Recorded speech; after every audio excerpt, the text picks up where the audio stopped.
Assalamualaikum warahmatullahi wabarakatuh. Baiklah, kami dari kelompok 4 ingin mempresentasikan hasil penelitian kami, yaitu yang bertemakan peran kantor imigrasi Batam dalam mencegah penyalahgunaan izin tinggal kunjungan warga negara asing di kota Batam. Baiklah, di dalam kelompok 4 ini beranggotakan 6 orang. Yang pertama yaitu saya sendiri, Ira Zulfia selaku ketua kelompok. Yang kedua Devi Anggriani Lubis, Aza Afifah El Haq, Nur Ain Hinda Hapsari, Fiona Frinska Ananda, dan Windy Parwati.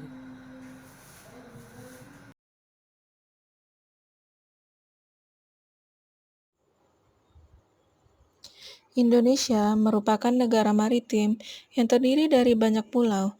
Hal ini sudah diketahui semua orang bahwa Indonesia merupakan negara persinggahan. Indonesia dikatakan negara persinggahan karena Indonesia adalah negara yang letaknya sangat strategis dan merupakan akses pintu masuk ke dalam ataupun ke luar negeri. Indonesia mengalami kendala dalam mengontrol hal ini. Banyaknya akses pintu untuk keluar masuk dalam wilayah Indonesia membuat batas-batas serta kontrol dari pemerintah mengenai perpindahan orang di Indonesia menjadi sangat sulit. Dalam hal ini, perpindahan orang di Indonesia hanyalah dapat dikontrol melalui pintu gerbang yang resmi, yaitu pelabuhan, bandara, stasiun, serta perbatasan darat. Batam adalah kota terbesar di Kepulauan Riau dan kota terbesar ketiga di wilayah Sumatera setelah Medan dan Palembang menurut jumlah penduduknya. Kota Batam merupakan salah satu kota dengan letak yang sangat strategis. Selain berada di jalur pelayaran internasional, kota ini memiliki jarak yang sangat dekat dan berbatasan langsung dengan negara Singapura dan Malaysia. Oleh karena itu, letak Batam yang begitu strategis sehingga banyak terjadi perpindahan orang ke dalam maupun keluar Indonesia, di mana para warga negara asing yang masuk ke Indonesia, khususnya di Batam, banyak terjadi penyalahgunaan surat izin.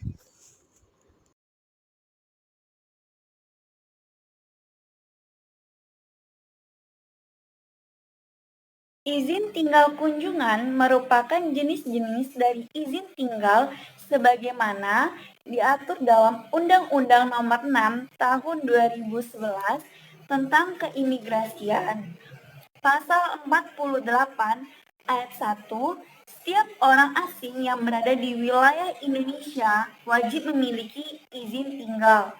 Ayat kedua, izin tinggal diberikan kepada orang asing sesuai dengan visa yang dimilikinya. Ayat ketiga, izin tinggal sebagaimana dimaksud pada ayat pertama terdiri atas A. Izin tinggal diplomatik, B. Izin tinggal dinas, C. Izin tinggal kunjungan, D. Izin tinggal terbatas, E. Izin tinggal tetap. Izin tinggal kunjungan adalah izin tinggal untuk tugas-tugas pemerintah, kegiatan sosial budaya atau usaha. Kegiatan sosial budaya yang dimaksud adalah misi kesenian, pendidikan, atau tukar-menukar budaya. Waktu izin kunjungan paling lama adalah 60 hari terhitung sejak tanggal diberikan izin masuk di wilayah negara Republik Indonesia. Dari pembahasan di atas, maka dapat disimpulkan bahwa izin tinggal kunjungan adalah izin yang diberikan kepada orang asing apabila warga negara asing tersebut masuk ke Indonesia menggunakan visa. Visa kunjungan atau sedang dalam keadaan darurat, serta untuk tugas pemerintah, kegiatan sosial budaya, ataupun usaha. Berdasarkan Undang-Undang Nomor 6 Tahun 2011 tentang Keimigrasian, Pasal 50, yang pertama, izin tinggal kunjungan diberikan kepada Poin 1, orang asing yang masuk wilayah Indonesia dengan visa kunjungan. Poin 2, anak yang baru lahir di wilayah Indonesia dan pada saat lahir, ayah atau ibunya pemegang izin tinggal kunjungan. Nah, yang kedua, izin tinggal kunjungan sebagaimana dimaksud pada ayat 1 huruf B diberikan sesuai dengan izin tinggal kunjungan ayah atau ibunya dalam hal pemberian visa kunjungan sebagaimana disebutkan dalam Undang-Undang Nomor 6 Tahun 2011 tentang Keimigrasian. Pasal 38 disebutkan bahwa orang asing yang akan melakukan perjalanan ke wilayah Indonesia dalam rangka kunjungan tugas pemerintahan, pendidikan, sosial budaya, pariwisata, bisnis, keluarga, jurnalistik, atau singgah untuk meneruskan perjalanan ke negara lain. Nah, berakhirnya izin tinggal kunjungan sebagaimana dalam pasal 51 disebutkan bahwa izin tinggal kunjungan berakhir karena pemegang izin tinggal kunjungan kembali ke negara asalnya. Izinnya telah habis masa berlakunya. Nah, izinnya ini beralih status menjadi izin tinggal terbatas. Izinnya dibatalkan oleh menteri atau pejabat imigrasi yang ditunjuk dikenai deportase atau meninggal dunia.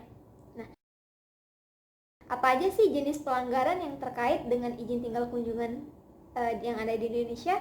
Itu ada terdiri dari, yang pertama ada overstay. Nah, overstay sendiri diartikan bahwa warga negara asing tersebut tinggal di Indonesia melebihi batas yang telah ditentukan. Nah, contohnya misalnya warga negara asing diberikan izin masuk hanya 30 hari, tetapi ia melewati batas waktu dari 30 hari yang diberikan pihak imigrasi sampai akhirnya dia ditangkap. Nah, yang kedua, dugaan penyalahgunaan. Nah, contohnya ada warga negara Cina datang ke Indonesia menggunakan visa kunjungan, tetapi setelah sampai di Indonesia, ia melakukan kunjungan ke rumah-rumah penduduk untuk meminta sumbangan, dengan tujuan hasil sumbangan tersebut digunakan untuk pembangunan vihara atau kelenteng mereka yang ada di Cina.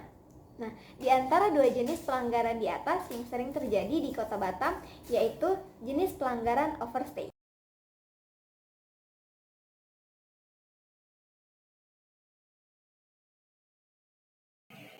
Izin tinggal kunjungan diberikan kepada yang pertama, orang asing masuk wilayah Indonesia dengan visa. Yang kedua, anak yang baru lahir di wilayah Indonesia dan pada saat lahir ayah dan ibunya pemegang izin tinggal kunjungan. Izin tinggal kunjungan tersebut diberikan sesuai dengan izin tinggal ayah atau ibunya. Yang ketiga, orang asing dari negara yang dibebaskan dari kewajiban memiliki visa sesuai dengan ketentuan peraturan perundang-undangan. Yang keempat, orang asing yang bertugas awak angkut yang sedang berlabuh atau berada di wilayah Indonesia sesuai dengan ketentuan peraturan undang-undang. Yang kelima, orang asing yang masuk di wilayah Indonesia dalam keadaan darurat. Yang keenam, orang asing yang masuk di wilayah Indonesia dengan visa kunjungan saat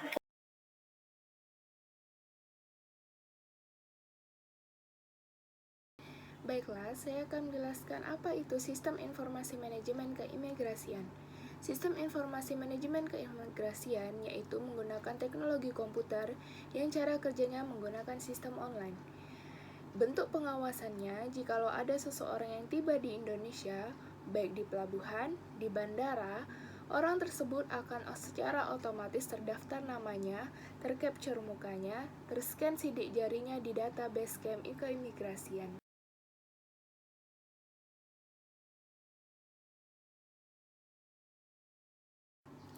Baiklah, sekarang saya akan menjelaskan apa itu aplikasi pelaporan orang asing atau yang biasa disebut dengan APOA.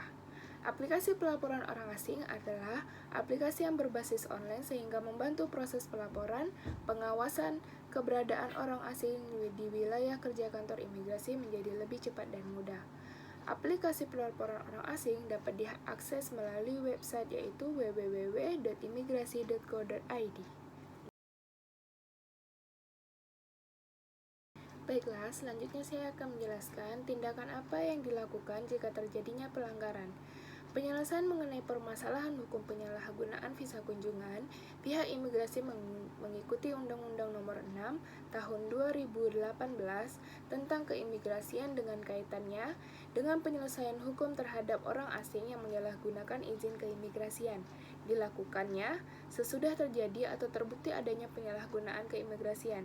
Tindakan ini terdapat dua, yaitu bersifat yuridis dan bisa juga bersifat administratif.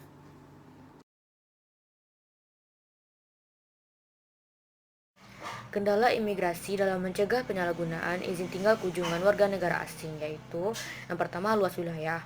Luas wilayah Kota Batam merupakan wilayah perairan yang dikelilingi oleh lautan. Dan dari segi letak Kota Batam itu juga sangat strategis karena langsung berbatasan dengan negara tetangga yaitu Singapura dan Malaysia. Sehingga banyaknya warga negara asing yang masuk ke Kota Batam untuk berkunjung atau sekedar sebagai tempat bersinggah untuk ke kota Indonesia lainnya. Hal ini cenderung menjadi kendala imigrasi dalam mencegah penyalahgunaan izin tinggal kunjungan. Yang kedua yaitu sumber daya manusia atau jumlah personil. Jumlah personel imigrasi yang ditempatkan pada masing-masing tempat pemeriksaan imigrasi, khususnya untuk jumlah pejabat imigrasi ini mengalami kekurangan. Sehingga untuk ditempatkan pada setiap tempat pemeriksaan imigrasi tidak mendapatkan hak untuk libur, sehingga tingkat kejenuhan dan kelelahan yang dialami terus meningkat. Yang ketiga yaitu faktor koordinasi. Kurangnya komunikasi dua arah antara imigrasi dengan masyarakat setempat, koordinasi horizontal imigrasi dengan sesama instansi, dan kurangnya koordinasi vertikal antara imigrasi dengan pemerintah. Selanjutnya yang terakhir yaitu faktor peran serta masyarakat, kurangnya partisipasi dari masyarakat untuk melaporkan kepada pihak imigrasi. Misalkan adanya imigran yang legal tetapi masyarakat enggan untuk melaporkannya kepada pihak imigrasi.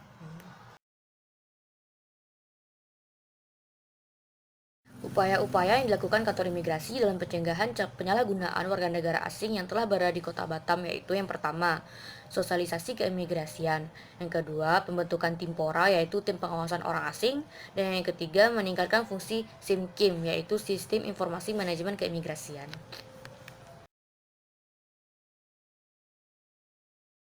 Selanjutnya yaitu kesimpulan. Adanya kendala-kendala yang menyebabkan terjadinya penyalahgunaan izin tinggal kunjungan, diantaranya letak lokasi Kota Batam yang sangat strategis karena langsung bertetangga dengan negara lain. Kurangnya jumlah personil pihak imigrasi sehingga kemampuan untuk mencegah dalam hal ini jadi terbatas. Kurangnya koordinasi antar instansi dan kurangnya peran serta masyarakat dalam membantu pihak imigrasi untuk mencegah penyalahgunaan izin tinggal kunjungan warga negara asing di Kota Batam. Upaya-upaya yang dilakukan pihak imigrasi dalam mencegah penyalahgunaan izin tinggal kunjungan dengan sosialisasi keimigrasian, pembentukan tim PORA atau tim pengawasan orang asing, serta meningkatkan fungsi sistem keimigrasian yaitu sistem informasi keimigrasian sudah dilakukan pihak imigrasi, namun peran imigrasi dalam mencegah penyalahgunaan izin tinggal kunjungan warga negara asing di Kota Batam belum mendapatkan hasil yang optimal. Sekian hasil video presentasi dari kelompok 4. Kami dari kelompok 4, jika ada kesalahan dalam penyampaian materi kami mohon maaf. Terima kasih kepada Ibu dan teman-teman yang sudah menonton video presentasi kami. Saya selaku ketua kelompok izin mengucapkan pamit. Saya sudahi dengan wabillahi taufiq wal hidayah. Wassalamualaikum warahmatullahi wabarakatuh.